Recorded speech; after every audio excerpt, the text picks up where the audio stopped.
Новините от кампанията "Купувам българско". Българската агенция по безопасност на храните се самосезира и разпореди незабавни проверки в хлебопроизводството в цялата страна. Те трябва да установят произхода на хляба и хлебните изделия, които се доставят в детските градини, училищата и социалните заведения.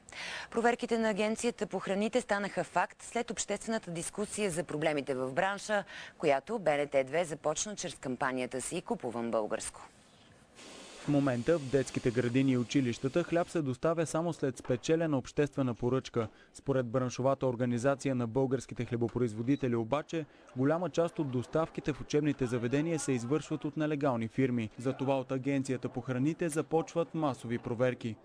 Ние изискахме от областните дирекции по безопасност на храните, на територията на имат тези данни, кои са доставчиците на храни в детските заведения, изискахме от тях справка с всички данни за всички доставчици, за всички видове храни, които те доставят в детските заведения и училищата. Аз не мога да коментирам кой ще следи сивия сектор, но специално по отношение безопасност на храните, ние сме създали стройна организация, извършваме контрол. Според хлебопроизводителите при доставките за социалните заведения често не се спазва и другото основно изискване – хлябът да е произведен по утвърдения стандарт България.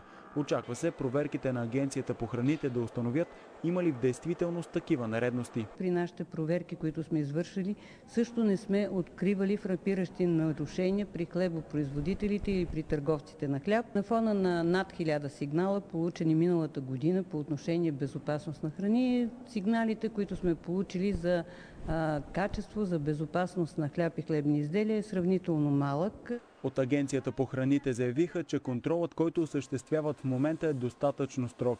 Въпреки това, експертите признават, че в сегашния си вид Законът за храните е несъвършен и че за да бъдат решени проблемите в хлебопроизводството, той трябва да бъде изцяло преработен.